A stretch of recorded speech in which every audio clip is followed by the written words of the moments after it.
Vamos a hablar el día de hoy del crecimiento de cavidades cardíacas y los bloqueos de rama. Comenzamos. Primero vamos a hablar de crecimientos de las aurículas. Si recordamos que la despolarización de las aurículas se lleva a cabo desde el nodo sinusal y se lleva posteriormente el impulso a través de los haces internodales. Esto nos permite llevar el impulso de arriba a abajo, de derecha a izquierda y de atrás hacia adelante. Por lo tanto, el vector principal de despolarización de las aurículas dijimos que es el eje de P, ¿verdad? Y que este iba más o menos a 30 a 60 grados. Eso es lo normal. Entonces, aquí tenemos, en esta gráfica superior izquierda, vemos cómo se despolarizan ambas aurículas. Vemos cómo se despolariza primero, en sombreado, la aurícula derecha e inmediatamente después inicia la despolarización de la aurícula izquierda. Esto, la suma de estos dos vectores de despolarización, es lo que da realmente la onda P que se imprime o se registra en el electrocardiograma. El electrocardiograma no distingue estructuras. Lo que lo hace es precisamente la técnica deductiva que utilizamos los médicos, ¿verdad? Vemos cómo la parte ascendente de la onda P normal del electrocardiograma corresponde a la despolarización de la aurícula derecha y la parte descendente es la etapa final de la despolarización de la aurícula izquierda. Y en conjunto, pues forman la onda P del electrocardiograma, que como habíamos dicho previamente, en el electrocardiograma de superficie vamos a ver ondas P positivas en D2, D3, ABF, negativas en ABR, porque todo se aleja del brazo derecho, y en B1 o B2, las ondas van a ser bifásicas. ¿Por qué? Si vemos la aurícula derecha, el vector de despolarización se acerca a B1, por eso se inscribe positiva, pero se aleja la parte de la aurícula izquierda, por eso la segunda parte de la onda P es negativa en B1 y B2. Entonces, esto es lo normal. ¿Qué pasa cuando hay un crecimiento de aurícula derecha? Vean, pues en una aurícula hipertrófica hay más músculo, por lo tanto genera mayor voltaje. Entonces, ¿cómo se va a ver esto? Vean cómo inicia normalmente la despolarización de la aurícula derecha e inicia inmediatamente después la aurícula izquierda de forma normal. Pero como la aurícula derecha tiene más músculo, porque está hipertrófica, dilatada, se genera un mayor voltaje y por lo tanto va a tener mayor amplitud y se retrasa su despolarización completa, pero termina prácticamente igual que la aurícula izquierda, como veíamos en la figura de la despolarización normal. Este espacio lo llena la aurícula izquierda. Acá ambas terminan más o menos al mismo tiempo de despolarizarse. Es por eso que a la hora de interpretar el electrocardiograma, lo único que vemos es un crecimiento de las ondas P de más de 2.5 milímetros o 0.25 milivoltios, como lo quieran llamar, pero la duración de la onda P sigue siendo normal, porque ambas aurículas terminan casi exactamente al mismo tiempo, o sea, menos de 100 milisegundos de retraso de la onda P. ¿Cómo lo vamos a ver en B1 pues vamos a ver ahora un patrón de más, menos. ¿Qué es esto? Una primera onda bifásica positiva, muy positiva, y la negativa normal, porque la aurícula izquierda no tiene ningún problema. El eje aquí sí se desvía, como hay mayor hipertrofia y dilatación de la aurícula derecha, la suma de esos vectores sí desvían el eje a más de 60 grados. Por lo general está entre 60 y 90 grados. Entonces esas son las diferencias en un crecimiento de aurícula derecha. ¿Qué pasa cuando ahora el crecimiento es de aurícula izquierda? Inicia la despolarización normal de la aurícula derecha normal, inicia la despolarización de la aurícula izquierda normal, pero como esta ahora está hipertrófica y dilatada, pues, ¿qué va a pasar? Aumenta un poco el voltaje de la aurícula izquierda y se retrasa aún más su finalización. Entonces, en esta parte de la aurícula izquierda, aquí sí vamos a ver otros cambios que no se veían, por ejemplo, en el crecimiento de aurícula derecha. ¿Qué va a pasar?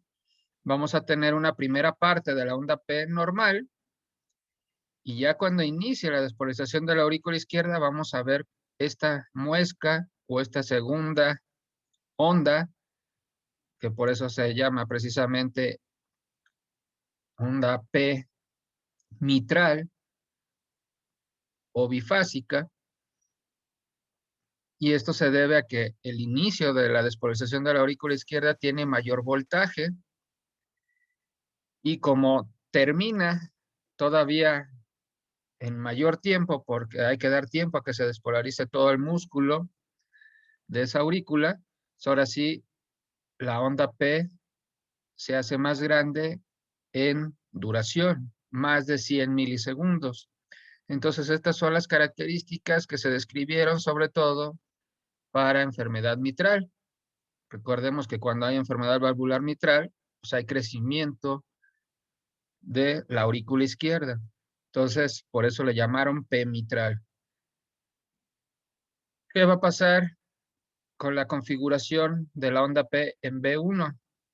Tenemos una primera onda positiva normal de la aurícula derecha, más, pero como ahora la aurícula izquierda es la crecida y todo se desvía o se jalan los ejes hacia la izquierda, pues vamos a ver ahora sí una parte negativa menos, menos. Y vemos esta configuración. Ahora la parte negativa es más pronunciada que la parte positiva. Y también la duración va a ser mayor a 100 milisegundos. El eje, por lo tanto, el eje de P se va a desviar a menos de 30 grados. Por lo general está entre 30 y 0 grados. ¿Dudas hasta aquí?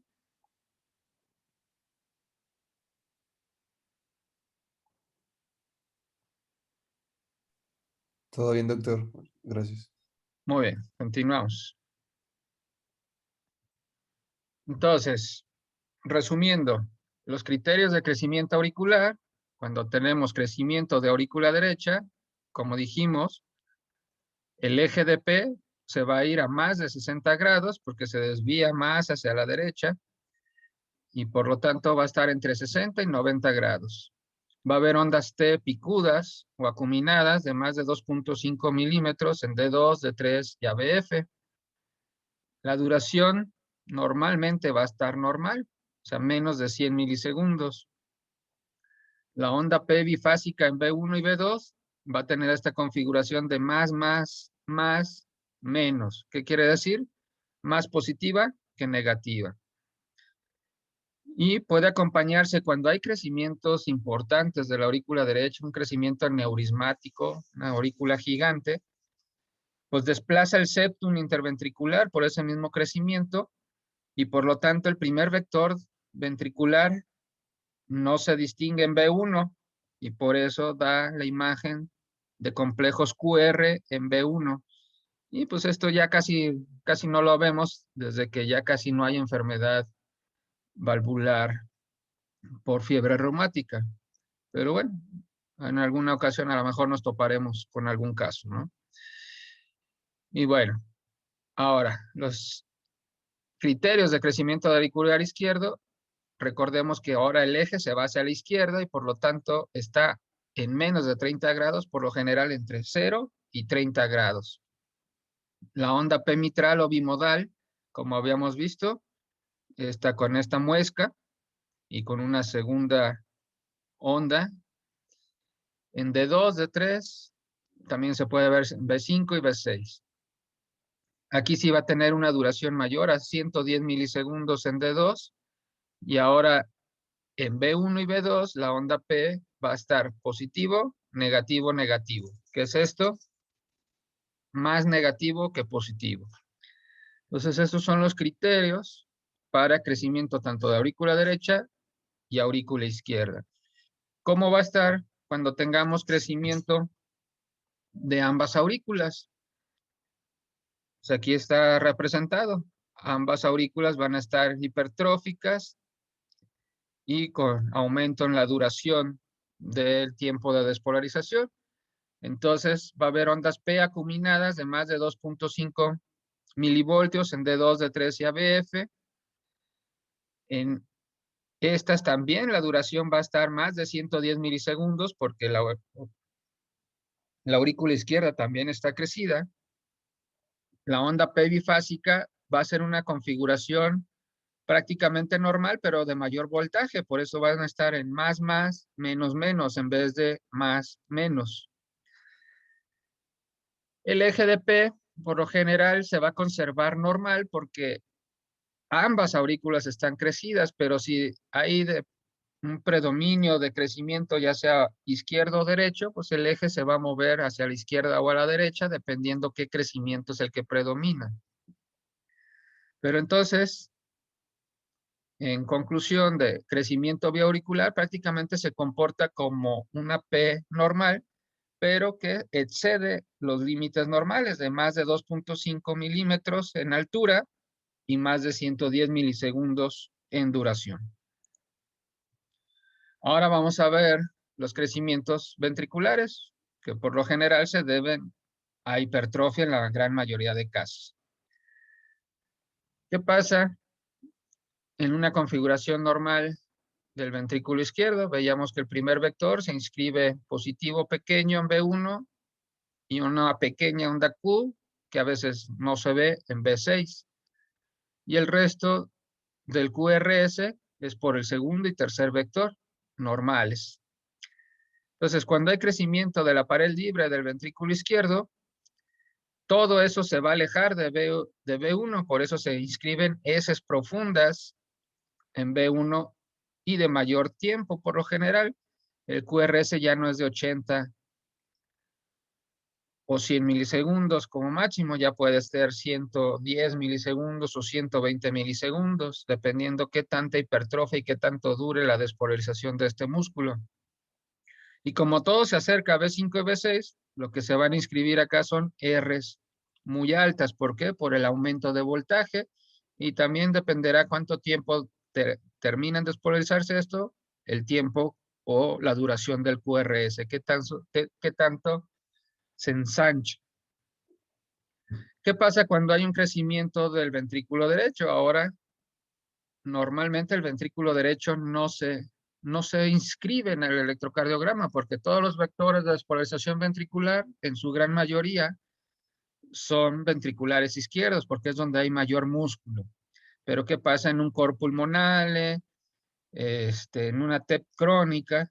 Pues este músculo ya cambió, ya se volvió hipertrófico porque ha manejado presiones más altas que las que debería de manejar por mucho tiempo, entonces se vuelve hipertrófico. Entonces ahora se jala el segundo vector hacia la derecha y por lo tanto en B1 vamos a tener una configuración como de rama derecha, vamos a tener un primer y segundo vector que se dirigen hacia la derecha y por eso van a estar R's muy altas en B1 y unas S pequeñas porque casi no se inscribe el segundo vector normal. ¿Y qué va a pasar en B6? Puede haber, de hecho, esta R muy pequeña y S es más profundas porque todo se jala hacia la derecha. Y vamos a ir viendo un ejemplo de cada uno de ellos. También la despolarización que se da cuando hay hipertrofia ventricular no es normal. Dijimos que el eje de despolarización o el eje de repolarización, perdón, se guía al del QRS. Por lo tanto, si tenemos un eje de QRS en 60 grados, la onda T debe de seguir ese mismo proceso. Pero ¿qué pasa en la hipertrofia ventricular izquierda? Pues el eje se va distinto al QRS, o sea, al contrario. Y esto es lo normal que vamos a encontrar en hipertrofias ventriculares. ¿Ok? Entonces, vamos a ver los criterios de crecimiento ventricular izquierdo. Vean que normalmente dijimos que el primer vector en B1 se inscribe una R pequeña y una Q pequeña en B6. Luego viene el segundo vector, que es mayor que el primero, que es muy pequeño, y se inscribe la onda S porque todo se aleja de B1. Pero este segundo vector, el mismo vector, en B6, todo se acerca a B6, por lo tanto las R se forman por ese segundo vector, y el tercer vector queda dentro de esta onda S o de esta R, o a veces se puede inscribir como una pequeña S final en B5 y B6, esto es lo normal.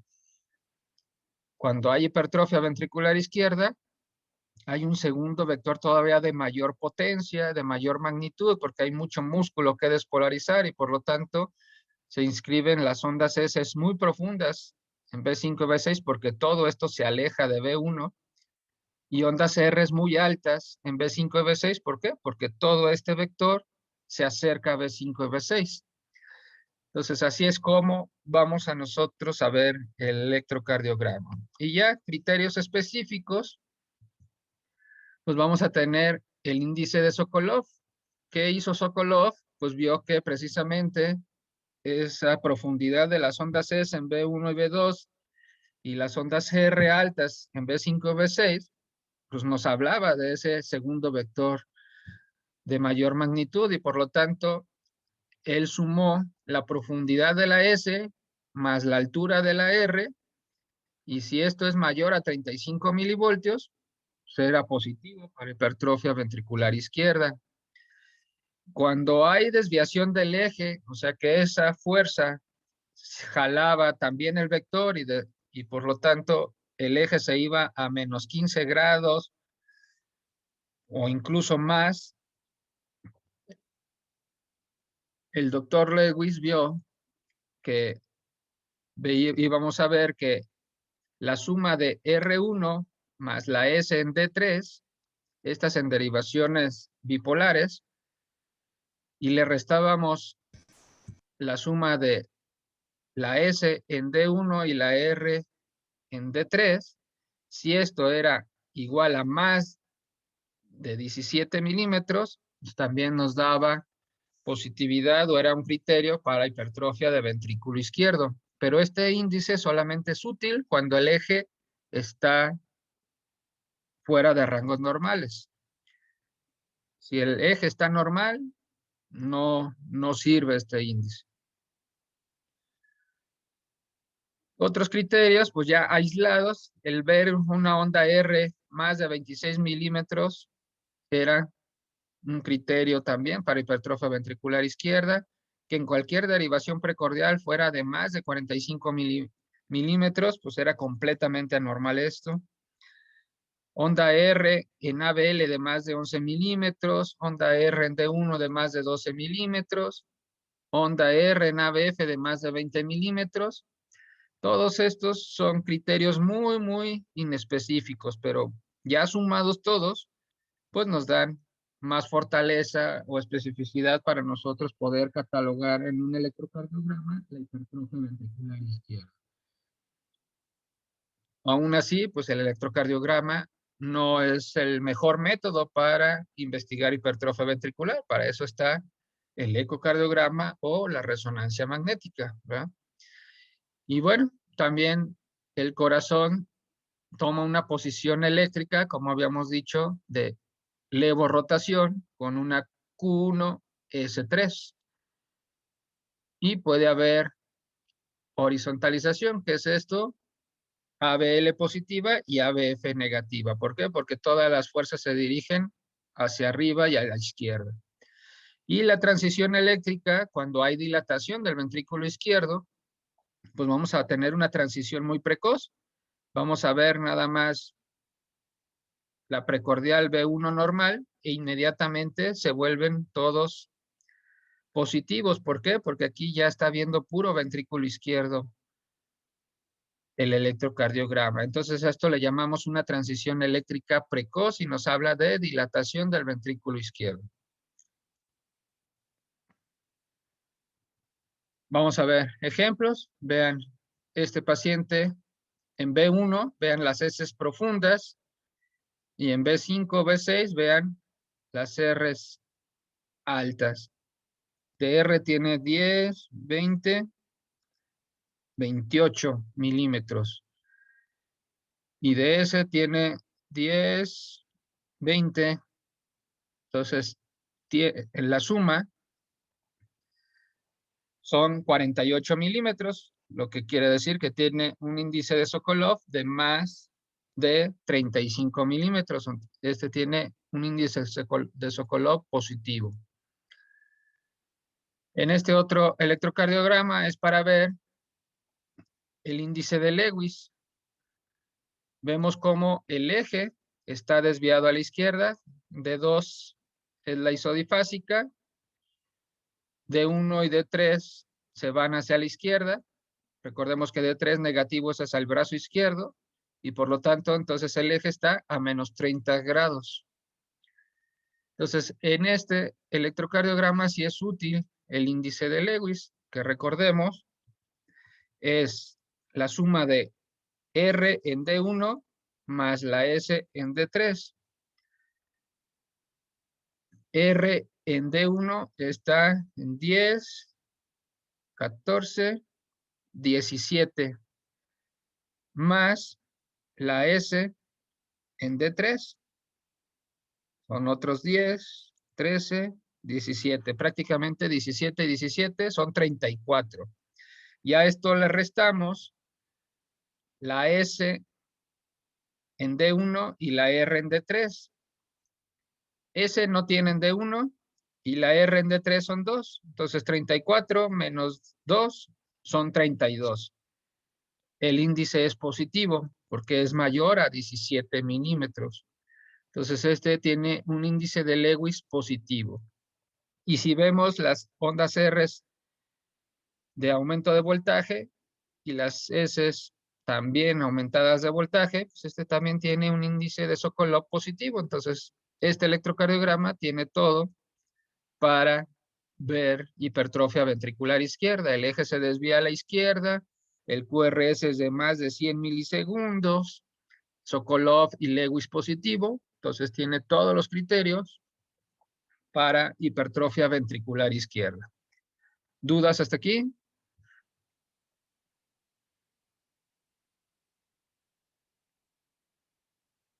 Muy bien. No, doctor. Pasamos ahora a los criterios del ventrículo derecho.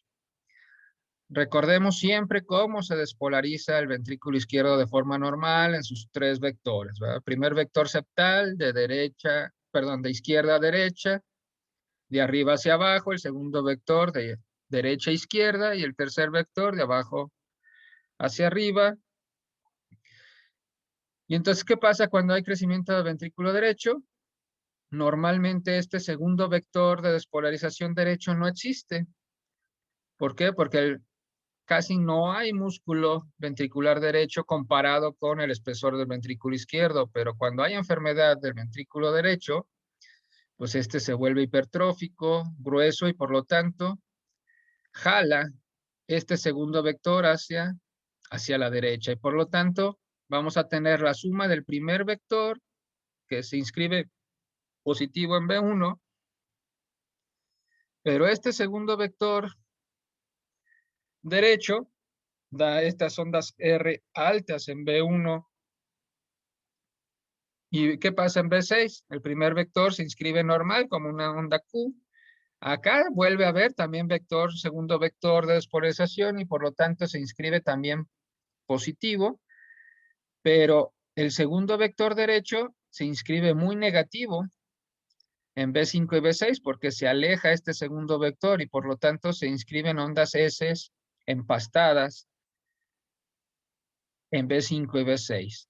Y por lo tanto el eje se va a desviar hacia la derecha. ¿Qué pasa cuando también se dilata el ventrículo derecho? Pues la transición eléctrica en precordiales ahora es muy retrasada. Vean cómo se ve, como si fueran todas, como si fuera B1 o B2 hasta B4 y ya B5 y B6 empieza ya la transición eléctrica hacia la izquierda, ¿no? Entonces aquí la transición está retrasada por esta dilatación del ventrículo derecho. Entonces, ¿cuáles son los criterios? Pues por lo general, el eje se va hacia la derecha. El índice de Lewis también es útil, pero ahora el resultado va a ser negativo. Más de menos 14 milímetros. Las ondas R altas en B1 y B2 nos hablan de ese segundo vector de despolarización del ventrículo derecho. Las ondas S profundas y empastadas en B5, B6, que ese es el mismo segundo vector de despolarización ventricular derecho. Y el corazón ahora va a estar dextro rotado. Recuerden que ahora va a haber S1 y Q3. Y puede estar horizontalizado en el plano frontal. ¿Qué quiere decir esto? Positivo en ABF y negativo en ABL. ¿Ok? Entonces veamos aquí un ejemplo. Ahora vamos a sumar la S en D1, que son, aquí son 4, y la R en D1 son 4, y la S en D3, que son 3, son 7. Y a este le vamos a restar la suma ahora sí de S1, que aquí son 8, y la R en D3, que son prácticamente 10. 18 menos 5 está en menos 13. Entonces, menos 13, menos 14. Entonces, esto es un índice de Lewis prácticamente positivo. Y vean cómo en B1 las ondas R están altas, que no deberían de ser. Y también estas S profundas en B6 por este segundo vector de despolarización ventricular derecho que no existía. Y por lo tanto el eje también se va a la derecha. Aquí el eje está, la más isodifásica está en ABR o en ABL. Si fuera ABL y ABF es positivo, entonces la perpendicular de ABL es de 2, ¿verdad? Que va de menos 120 a 60 grados. Entonces, como ABF es positivo, está 60 grados. Si fuera ABR, su perpendicular es de 3, que va de menos 150, perdón, de menos 60 a 120 grados. Entonces, ABF es positivo, por lo tanto, el eje está hacia abajo y a la derecha, está entre estos dos. ¿Ok? ¿Alguna duda o pregunta hasta aquí?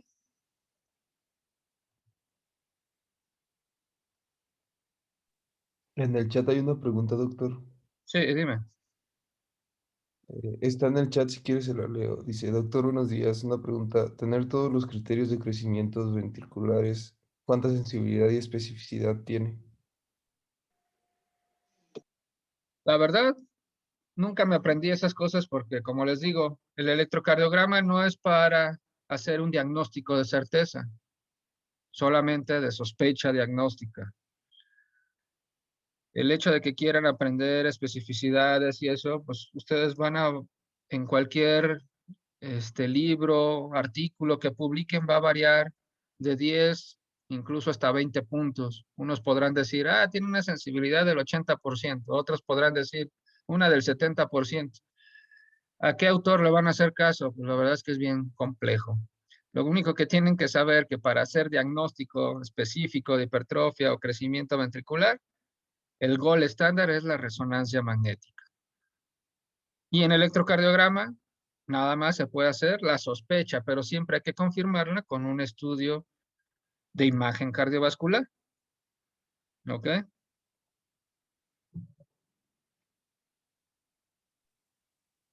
¿Quedó resuelta la duda? Sí, Doc, ya puso que gracias en el chat. Buenos días, Doc. Yo tengo otra duda. Sí, Los dime. criterios de Lewis para hipertrofia del ventrículo derecho también necesitan que haya una desviación del eje, ¿verdad?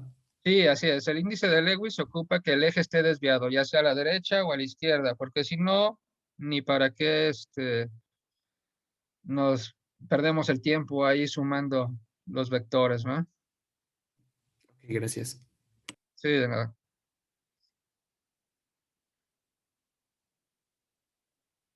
¿Alguien más? Bueno, vamos a ver.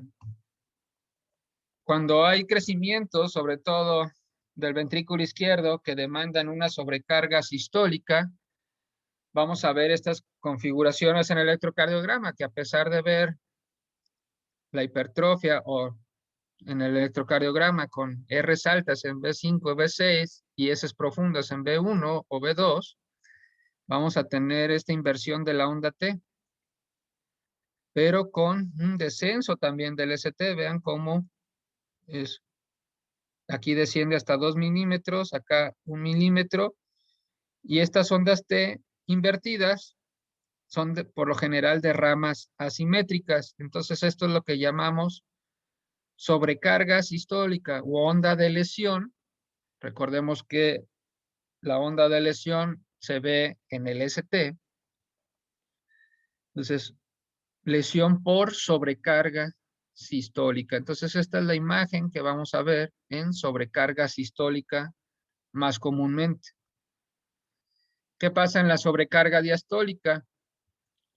Pues, pacientes que tienen, por ejemplo, insuficiencia aórtica severa, todo el volumen regurgitante se regresa a través de esa válvula insuficiente y por lo tanto genera una sobrecarga diastólica. Y entonces vamos a ver ondas T ahora al revés, acuminadas y picudas, sobre todo en B1, B2 y B3, que normalmente no se ven así. Y eso nos habla de una sobrecarga diastólica. Y también, pues estos hallazgos tienen muy baja sensibilidad y especificidad, pero que sumados a todo el contexto clínico, a la exploración del paciente que tiene un soplo de tales características y vemos luego su electrocardiograma, pues tenemos más fundamentos para poder dar este tipo de diagnósticos electrocardiográficos. Por sí solo el electrocardiograma es muy, muy pobre su utilidad diagnóstica en este tipo de cosas. Ya va a terminar ahorita el tiempo de la reunión, entonces mejor le paramos aquí para continuar en otra nueva reunión para ver ya los bloqueos de rama. ¿Ok? Ok, Doc. Ok, doctor.